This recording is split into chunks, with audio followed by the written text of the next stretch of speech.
ఓం నమో వెంకటేశాయ నమః. నాహం కర్త హరిః కర్త సర్వసంభవాం అని పివిఆర్కే ప్రసాద్ గారు తన అనుభవాలను అక్షర రూపంలో ఈ గ్రంథంలో పొందుపరిచారు. అవన్నీ మీకు చదివి వినిపించే భాగ్యం నాకు దక్కినందుకు ఆ స్వామికి కృతజ్ఞతలు తెలుపుతూ అధ్యాయాల వారీగా మీకు చదివి వినిపిస్తాను. మీరందరూ కూడా స్వామి కృపా కటాక్షాలను పొందాలని ఆశిస్తున్నాను. ఓం నమో వెంకటేశాయ నమః. ఎన్టీఆర్ దృష్టిలో 3 నేరాలు. ప్రసాద్ గారు, మీరు 3 నేరాలు చేశారు. అవి సాధారణమైన నేరాలు కావు, అవినీతి నేరాలు. వీటికి మీ సంజాయిషి ఏమిటి? ఈ ప్రశ్నతో నన్ను నిలదీసిన వ్యక్తి రాష్ట్ర ముఖ్యమంత్రి శ్రీ ఎన్టీ రామారావు. నేను నిరుత్తరుణ్ణైపోయాను. 4 సంవత్సరాల పాటు తిరుమల తిరుపతి దేవస్థానాల ఎగ్జిక్యూటివ్ ఆఫీసర్గా పనిచేశాక 1 ఏడాది పాటు కేంబ్రిడ్జి యూనివర్సిటీలో పోస్ట్ గ్రాడ్యుయేషన్ ప్రోగ్రాం చేసి వచ్చేసరికి రాష్ట్ర ప్రభుత్వం నుంచి నాకు ఎదురైన ఘన స్వాగతం ఇది. అప్పటికి శ్రీ ఎన్టీ రామారావు ముఖ్యమంత్రిగా వచ్చి 6-7 మాసాలు కావస్తోంది.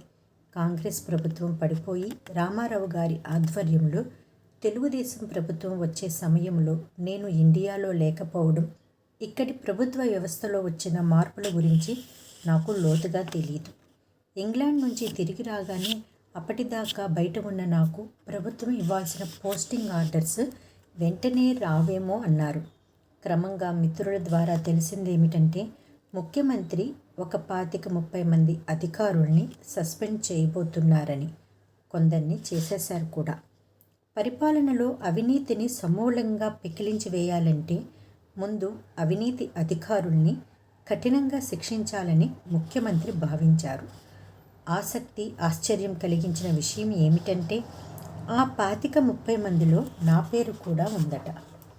ఈ వార్త మిత్రుల ద్వారా విన్నప్పుడు నేను నిర్ఘాంతపోయాను. ఇది నిజం కాదని, ఒట్టి వదంతి మాత్రమేనని అనుకున్నాను. కానీ క్రమంగా అవినీతి అధికారుల జాబితాలో నన్ను కూడా చేర్చారని ధర్మ మహామాత్ర ఎన్టీఆర్ కొత్తగా ఏర్పాటు చేసిన అవినీతి నిరోధక వ్యవస్థ ముందు పంచాయతీ తప్పదని ముఖ్యమంత్రి సన్నిహితులైన మిత్రులు చెప్పటంతో నేను అయోమయంలో పడిపోయాను. ఏమిటిది? ఎందుకు ఇలా జరుగుతోంది? టీటీడీలో ఉండగా భక్తులు హుండీలో వేసే ప్రతి నయా పైసా శ్రీనివాసుడిదేనని, ఆ సొమ్ముకి అర్థవంతమైన ప్రయోజనం కల్పించడమే నా బాధ్యత అని నమ్మి పనిచేశానే. ఇప్పుడు నాకు అవినీతి ముద్ర వేస్తున్నారేమిటి? ఇలా మదనపడసాగాను. నేను ఎప్పుడైనా ఎక్కడైనా నా అధికార పరిధికి మించి నిర్ణయాలు తీసుకొనుంటే ఉండొచ్చు. నా మీద కొందరు టీటీడీ బోర్డు సభ్యులలో ఈ అసంతృప్తి ఉన్నమాట కూడా నిజమే. అవైనా ఆయా సందర్భాలలో నాకు తెలియని అనిర్వచనీయమైన శక్తి ఏదో నా చేత అలా చేయించిందే తప్ప నా సొంత సృజనాత్మకత కాదని నమ్ముతూ వచ్చాను. ఇంతకు మించి తెలిసి ఉద్దేశపూర్వకంగా నేను ఎలాంటి అవినీతి చర్యలకు అవకాశం ఇవ్వలేదు కదా. మరెందుకు ఇప్పుడిలా అవినీతి ఆరోపణల చట్రంలో నన్ను ప్రభుత్వం ఇరికిస్తోంది? తెలియకపోగా ఈ వదంతులు నన్ను మానసికంగా బాగా కృంగదీశాయి. మంత్రుల్లో చాలామంది కొత్త వాళ్ళే, ముఖ్యమంత్రితో సహా. వారికి పరిపాలనలో అనుభవం తక్కువ. తాము రాకముందు అడ్మినిస్ట్రేషన్లో అంతటా బురద, కుళ్ళు మాత్రమే పేరుకుపోయి ఉందని, దాన్ని ప్రక్షాళన చేయటమే తమ ప్రథమ కర్తవ్యమని ముఖ్యమంత్రి నుంచి అతి జూనియర్ మంత్రి దాకా అందరూ నమ్మేస్తున్నారు. నిజానికి అధికారుల్లో ఎవరు ఎలాంటి వాళ్ళు అని చాలామంది మంత్రులు ఇంకా అర్థం చేసుకోవాల్సి ఉంది.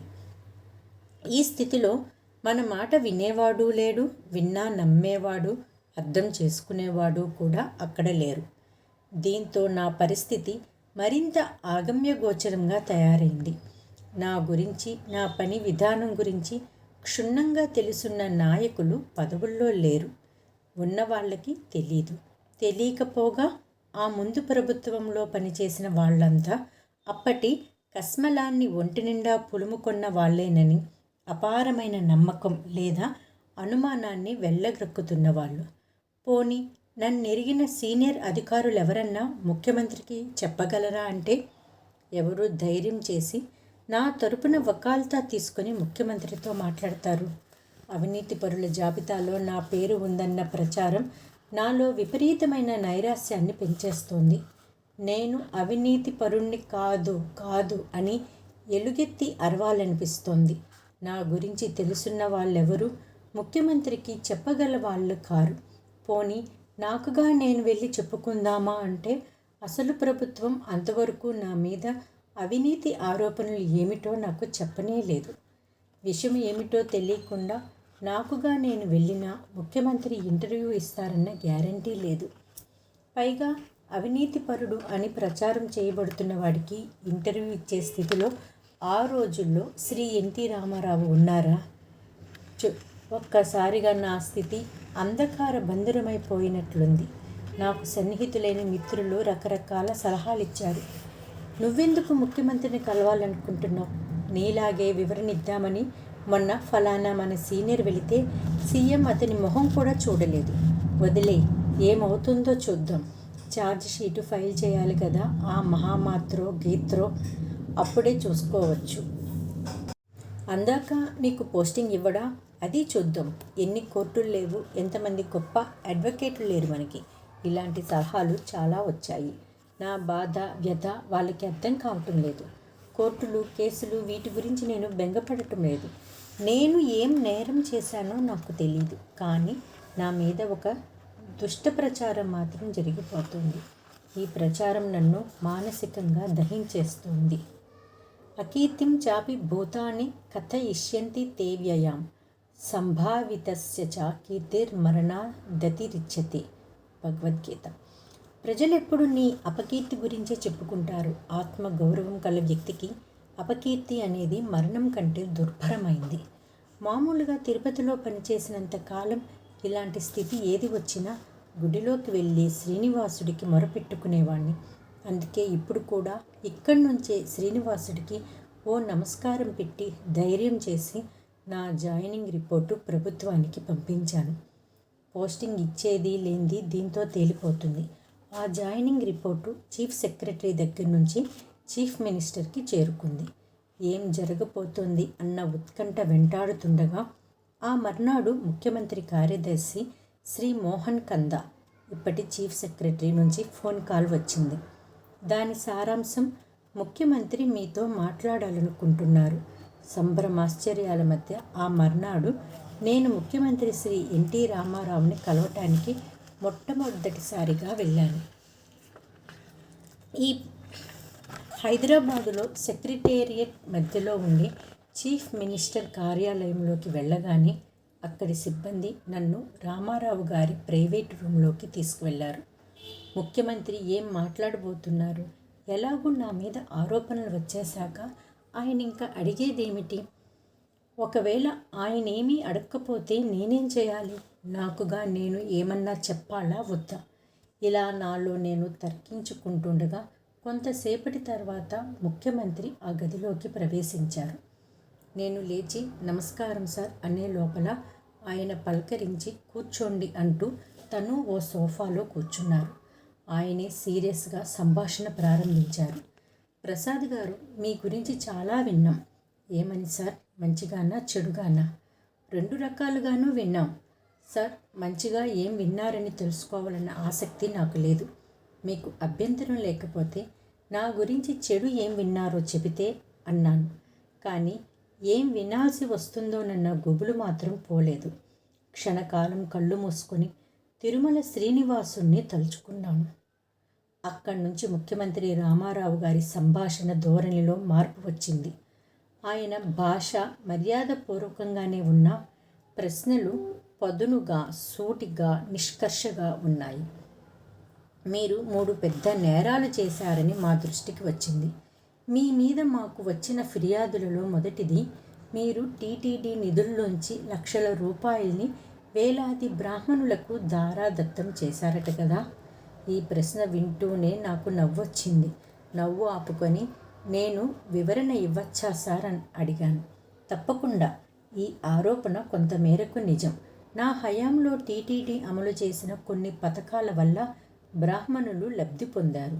శ్రీ రామారావు చివాల్న తలెత్తి నా వంక నిశితంగా చూస్తున్నారు.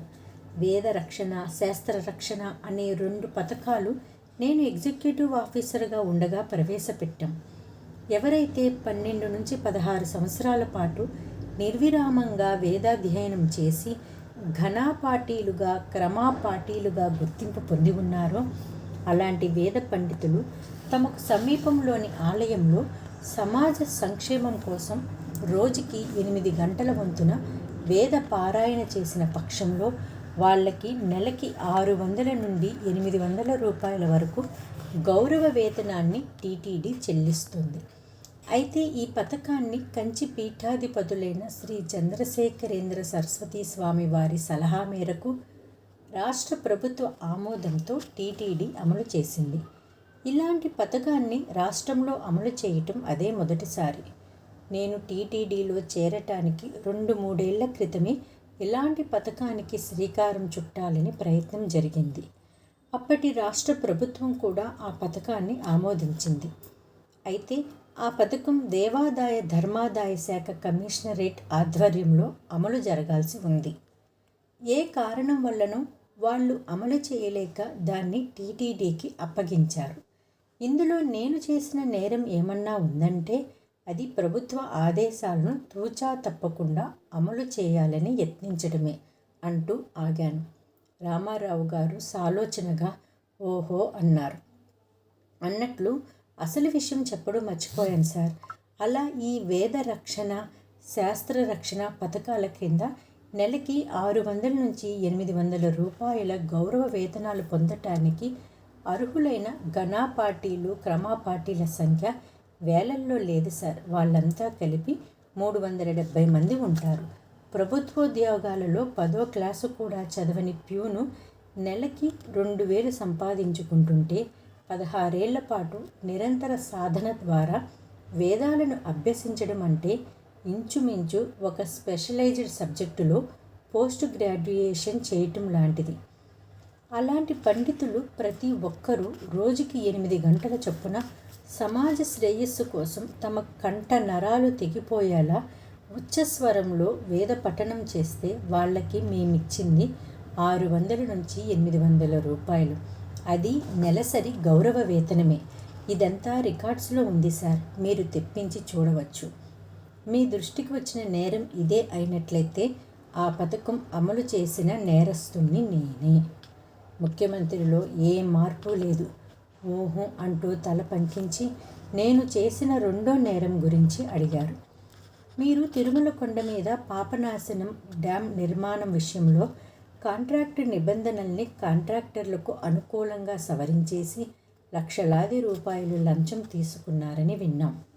ఈ ప్రశ్నతో నాకు కొంచెం అర్థమవుతోంది. నా మీద అసూయతోనో అక్కసుతోనో ఎవరో మహానుభావుడు ఒక పథకం ప్రకారం అవినీతి ఆరోపణల చిట్టా తయారు చేసి ముఖ్యమంత్రికి అందించారు. అది నేను ఇండియాలో లేని సమయంలో. ముఖ్యమంత్రి లేవనెత్తుతున్న అంశాలలో ప్రతి దానికి వాస్తవాన్ని వక్రీకరించడానికి కావలసినంత మసాలా ఉంది. ఈ పాపనాశనం డ్యామ్ కథ ఇంతే. 1978లో నేను టీటీడీ ఎగ్జిక్యూటివ్ ఆఫీసర్గా చేరే నాటికే పాపనాశనం డ్యామ్ కట్టడానికి ప్రాజెక్టు ఖరారైపోయింది. ఇంజనీర్ల కమిటీ తయారు చేసిన ఎస్టిమేట్ల ప్రకారం టెండర్లు పిలిచారు. బొంబాయికి చెందిన హిందుస్థాన్ కన్స్ట్రక్షన్ కార్పొరేషన్ హెచ్సిసి వారి టెండరు ఎంపికయింది. ఆ ప్రకారం పాపనాశనం డ్యామ్ నిర్మాణం బాధ్యతను హెచ్సిసికి అప్పగించారు. ఆ కంపెనీ వాళ్ళు డ్యామ్ నిర్మాణానికి అవసరమైన యంత్ర సామగ్రిని, లేబర్ని ప్రాజెక్టు స్థలంలోకి చేర్చి పని ఆరంభించబోయే సమయంలో మరో ఆలోచన వచ్చి ఈ డ్యామ్ నిర్మాణం మరో 100 నుంచి 150 మీటర్లు దిగువలో చేసినట్లయితే డ్యాంలో నీటి స్టోరేజీ కెపాసిటీ 3 రెట్లు పెరుగుతుందని, ఒక్కసారి డ్యామ్ నిండితే మరో 2-3 ఏళ్ల వరకు తిరుమల అవసరాలకు సరిపోతుందని సూచించారు. దాంతో హెచ్సిసి వాళ్ళని పని ఆపవలసిందిగా టీటీడీ ఆదేశించింది. పని ఆగిపోయింది. ఈలోగా ఇంజనీర్ల కమిటీ మళ్ళీ ఈ కొత్త ప్రతిపాదన కూడా అధ్యయనం చేసి ఇది సాధ్యపడే విషయమేనని, ఇలా ప్రాజెక్టుకి స్థల మార్పిడి జరగటమే తిరుమలకు శ్రేయోదాయకమని తేల్చారు. ఇది తేలేసరికి హెచ్సిసి వాళ్ళు డ్యామ్ నిర్మాణం పని ఆపేసి కూర్చొని 3.5 మాసాలవుతోంది. సరే, డ్యామ్ని క్రిందకి జరిపి కట్టిస్తాం, అందువల్ల కొంత ఖర్చు పెరుగుతుంది అంటే ఎస్టిమేట్లు మారతాయి. అలా ఎస్టిమేట్లు మారితే నిబంధనల ప్రకారం కొత్తగా టెండర్లు పిలవాలి. మరి అప్పటికి 3 నెలలుగా యంత్రాలని, కార్మికుల్ని తెచ్చిపెట్టుకుని కూర్చున్న హెచ్సిసి ఏం చేయాలి? వాళ్లతో కుదుర్చుకున్న అగ్రిమెంట్ రద్దు చేస్తే వాళ్ళు ఊరుకుంటారా? వాళ్ళు కోర్టుకు వెళ్ళి తమకు టీటీడీ ఎలా నష్టం కలిగించిందో వివరిస్తూ ఒక పిటిషన్ వేసి మొత్తం డ్యామ్ నిర్మాణం మీద స్టే తీసుకువస్తే అప్పుడు టీటీడీకి ఎంత నష్టం? రావాల్సిన డ్యామ్ సకాలంలో రాకపోవడం వల్ల యాత్రికులకు కలగబోయే అసౌకర్యం ఎలాంటిది? ఈ లిటిగేషన్ మూలంగా టీటీడీ అడ్మినిస్ట్రేషన్కి ఎంత కాల వ్యయం? ఈ మీమాంస జరుగుతున్న సమయంలో అంటే 1978లో నేను టీటీడీ ఎగ్జిక్యూటివ్ ఆఫీసర్గా వెళ్ళాను. వెళ్ళిన 2-3 నెలల్లోనే ఈ పాపనాశనం డ్యామ్ వ్యవహారం క్షుణ్ణంగా సమీక్షించాను.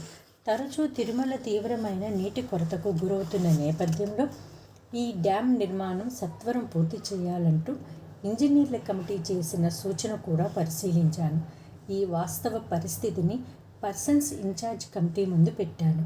వాళ్ళు తిరుపతి కొండ మీద నీటి కొరత, యాత్రికుల సమస్య బాగా అర్థం చేసుకున్న వాళ్ళు కావటంతో ఏమాత్రం జాప్యం జరగకుండా పాత కాంట్రాక్టర్ చేతనే కొత్త స్థలంలో డ్యామ్ నిర్మాణం చేయించాలని నిర్ణయించారు. ఆ మేరకు కాంట్రాక్టర్కి ఆదేశాలు ఇమ్మన్నారు. నేను ఇచ్చేశాను.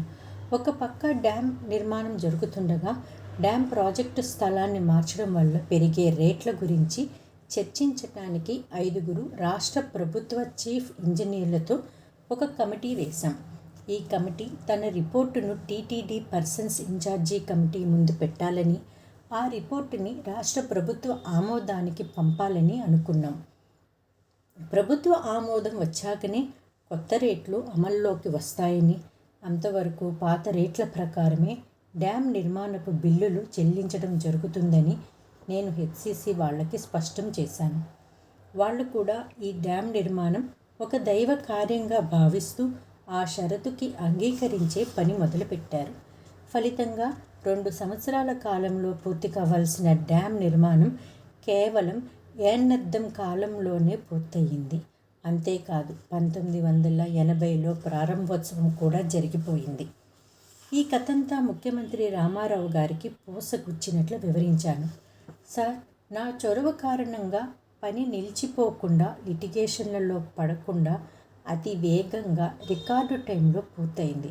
అయినా డ్యామ్కి సంబంధించిన రేటు, కాంట్రాక్టు ఇంకా రాష్ట్ర ప్రభుత్వం దగ్గరే పెండింగ్లో ఉంది. ప్రభుత్వం ఆమోదిస్తేనే ఆ సవరించిన రేట్ల ప్రకారం అదనంగా కాంట్రాక్టర్కి చెల్లించడం జరుగుతుంది. ఇంతకు మించి ఇప్పటి వరకు ఒక్క నయా పైసా కూడా ఆ కాంట్రాక్టర్కి అదనంగా చెల్లించలేదు. సార్, పని నిలిచిపోకుండా చూసి రికార్డు టైంలో డ్యామ్ నిర్మాణం పూర్తి చేయించటమే పాపనాశనం ప్రాజెక్టు విషయంలో జరిగిన పాపం అని మీరు భావించే పక్షంలో ఆ నేరం నేను చేశాను.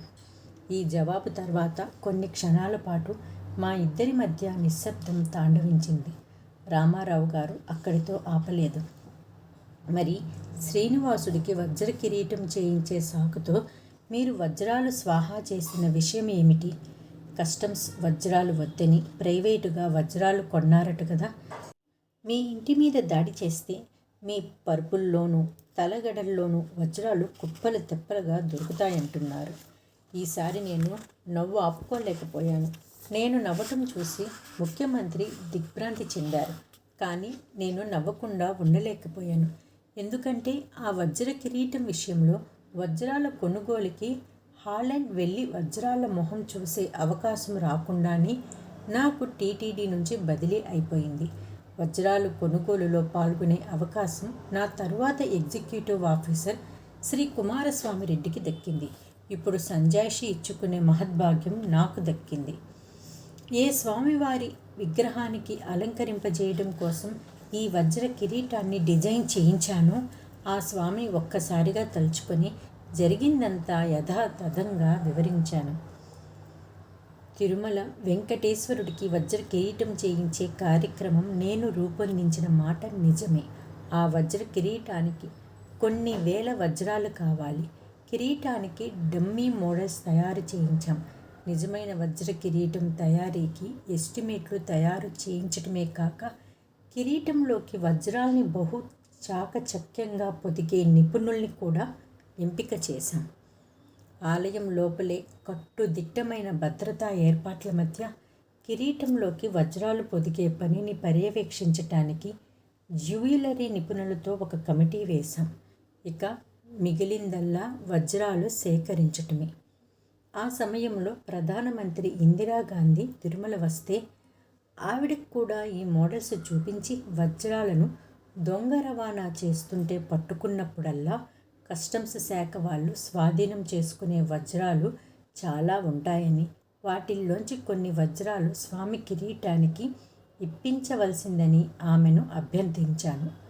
ఈ వజ్రాల వ్యయం మొత్తాన్ని టీటీడీ భరిస్తుంది. ప్రధానమంత్రి ఇందిరాగాంధీ నా కోరిక వింటూ అక్కడికక్కడే తన ప్రైవేటు సెక్రటరీకి ఆదేశాలు కూడా జారీ చేశారు. రోజులు కూడా గడవక మునిపే ఉత్తర్వులు కూడా జారీ అయ్యాయి.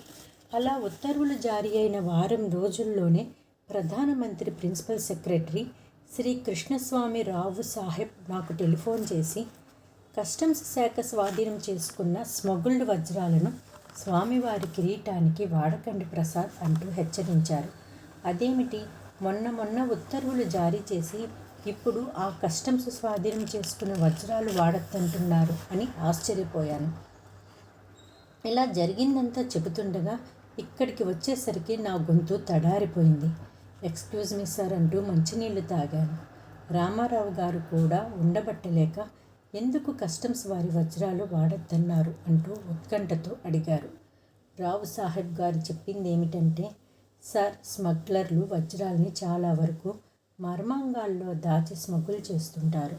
అందుచేత అలా అపవిత్రమైన వజ్రాలని అత్యంత పవిత్రమైన తిరుమల శ్రీనివాసుడి శిరస్సుపై కిరీటంలో అలంకరింపచేయటం మంచిది కాదేమో ఆలోచించండి అన్నారు.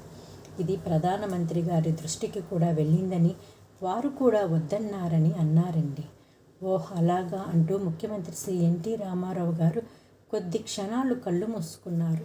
ధ్యానం చేసినట్లనిపించింది. ఎవరిని? నేను ఆగిపోయాను. ఆయన కళ్ళు తెరవగానే మిగతా కథ వివరించాను. అలా స్మగుల్డ్ వజ్రాలు వాడొద్దని రావు సాహెబ్ గారు చెప్పాక నేను దిగులు పడ్డాను. ఏం చేయాలో తెలియక మీరే ఏదో పరిష్కారం సూచించండి అని అడిగాను. ఎందుకంటే వజ్రాలు ఎంపిక చేసి బేరమాడి కొనుగోలు చేసే అనుభవం, నైపుణ్యం టీటీడీకి లేవు. నా వాదన విన్నాక రావు సాహెబ్ గారు నన్ను ఢిల్లీకి రమ్మన్నారు. ఢిల్లీలో ప్రధానమంత్రి సెక్రటరీ చొరవ తీసుకొని భారత ప్రభుత్వ సంస్థ అయిన Hindustan diamond corporation HDC managing డైరెక్టర్తో సమావేశం ఏర్పాటు చేశారు. ఆ చర్చల్లో శ్రీనివాసుడి కిరీటానికి టీటీడీ తరపున వజ్రాలు కొని ఇచ్చేందుకు హిందుస్థాన్ డైమండ్ కార్పొరేషన్ అంగీకరించింది.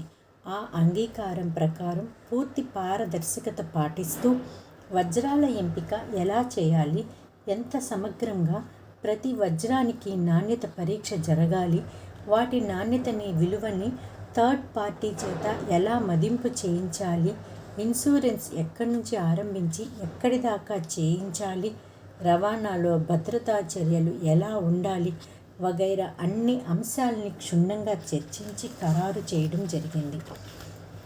సార్, ఈ ఏర్పాట్లు ఎంత సమగ్రంగా పకడ్బందీగా జరిగాయంటే ఎవరన్నా ఒక్క వజ్రం సొంతం చేసుకోవాలన్నా, రేటు మార్చాలన్నా ఎట్టి పరిస్థితుల్లోనూ సాధ్యపడదు. అదృష్టమో దురదృష్టమో తెలియదు కానీ సార్, నిపుణుల కమిటీలో మెంబర్గా వచ్చేసరికి నాకు టీటీడీ నుంచి బదిలీ అయిపోయింది. ఆ రకంగా వజ్రాలను నేను కళ్ళతో చూసే అవకాశమే లేదు. ఒకవేళ నాకు అలాంటి అవకాశం వచ్చినా దేవుడి సొమ్ములో వజ్రాలు అపహరించి వాటితో తలగడులు, పరుపులు నింపుకోవాలన్నంత తుచ్చమైన ఆలోచనలు నాకు లేవు. అలాంటి ఆలోచనలు నాకెప్పుడూ రాకూడదని శ్రీనివాసుని ప్రార్థిస్తున్నాను. ఇలా అంటున్నప్పుడు అంతవరకు నాలో అణగదొక్కపడిన ఆవేశం ఉప్పొంగుతోంది. నా నిజాయితీ ప్రశ్నించబడింది. నా చిత్తశుద్ధి శంకించబడింది. ఏ స్వామిని నమ్ముకొని 4 ఏళ్లు టీటీడీలో సేవలు చేశానో ఆ స్వామి పేరుతో నేను వజ్రాలు దోచుకున్నానని, ఆ స్వామి సొమ్ముని నేను వేద పండితులకి విరజిమ్మానని నేరాలు మోపారు.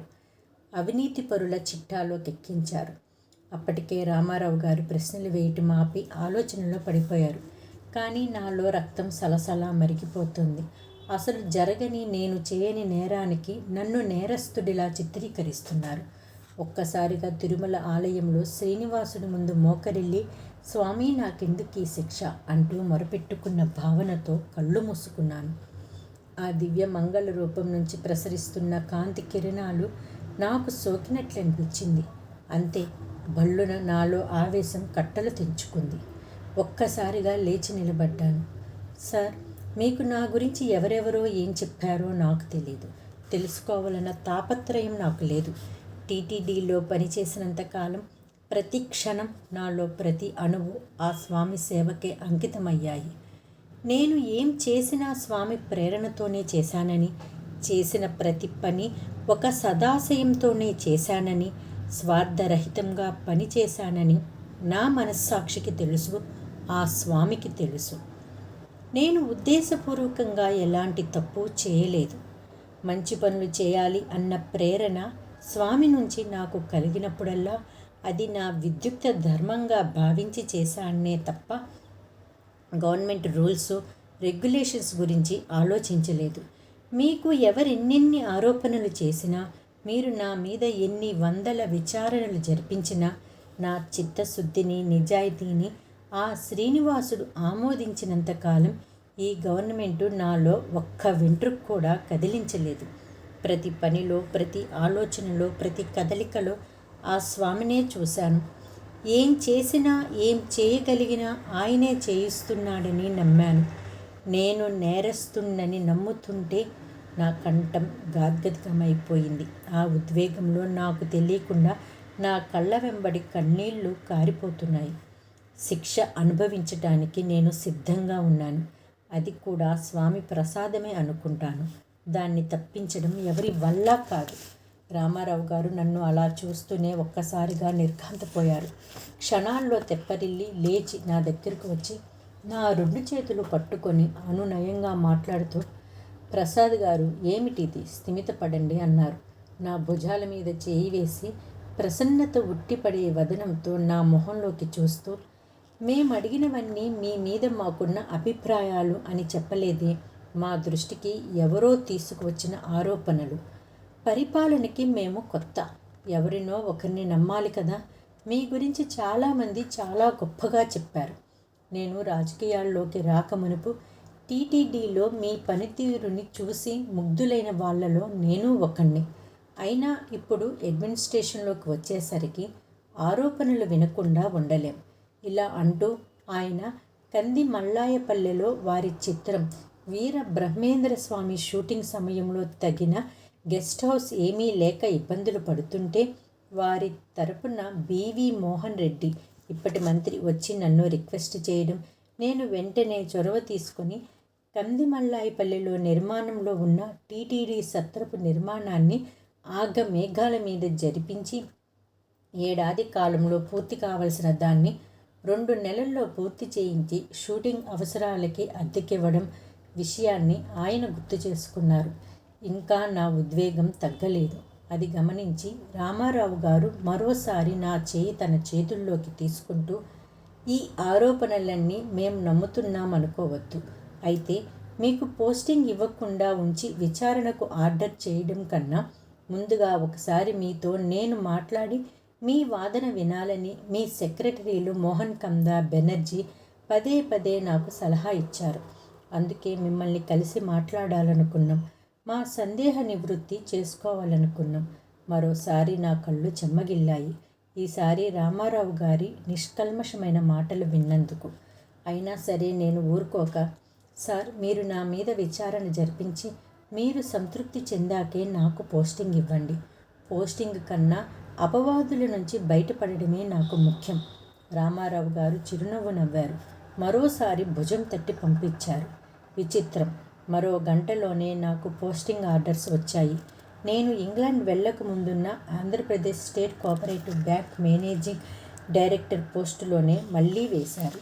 ఇంకా విచిత్రం ఏమిటంటే మరో 2 మాసాలకే ముఖ్యమంత్రి నన్ను పిలిపించి రాజధానిలో వెలువడే మ్యాగజైన్లో నా మీద ప్రచురితమైన ఆరోపణల వ్యాసం ఆధారంగా విచారణ జరిపించాల్సి వచ్చిందని, అయితే ఆ విచారణలో ఆ ఆరోపణలన్నీ సత్య దూరాలని తేట తెల్లమయ్యిందని చెప్పి అభినందించారు.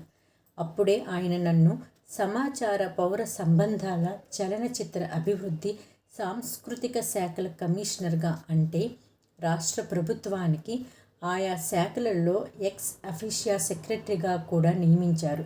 ఆ నియామకం రోజు చీఫ్ మినిస్టర్ నాతో అన్న మాటలు: ప్రసాద్ గారు, మేం మిమ్మల్ని పరిపూర్ణంగా విశ్వసిస్తున్నాం. మా వ్యక్తిగత ప్రతిష్ట కారణంగా అధికారంలోకి వచ్చాం. మా ఇమేజ్ బాగున్నంత కాలమే అధికారంలో కొనసాగుతాం. అందుకే మా ఇమేజ్ని కాపాడే బాధ్యత మీ చేతుల్లో పెడుతున్నాను. 3 మాసాల క్రితం ఆరోపణల పర్వంలో పాతాళానికి కృంగిపోయాను. ఇప్పుడు ఎన్టీఆర్ ఆత్మీయతా భావాలతో అందలం అధిరోహిస్తున్నాను. ఎంతలో ఎంత మార్పు! మరి 3 మాసాల క్రితం జీవితం మీద విరక్తి పుట్టేటంత దైన్యానికి ఎందుకు గురయ్యాను? ఆ స్వామి సేవలో నా వల్ల ఎక్కడన్నా ఏదన్నా లోపం జరిగి ఉంటుందేమో. దానికి అది శిక్షేమో. ఓం నమో వెంకటేశాయ నమః.